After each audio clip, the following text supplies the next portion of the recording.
முருகன் கையில் வேல் இருக்கு தெரியுமா?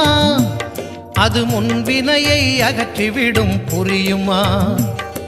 முருகன் கையில் வேல் இருக்கு தெரியுமா? அது முன்வினையை அகற்றிவிடும் புரியுமா? வேலை வணங்கி வந்தால் கிடைக்கும் பலன் கொஞ்சமா? தாளை பணிந்து விட்டால் விதியும் நம்மை மிஞ்சுமா? வேலை வணங்கி வந்தால் கிடைக்கும் பலன் கொஞ்சமா?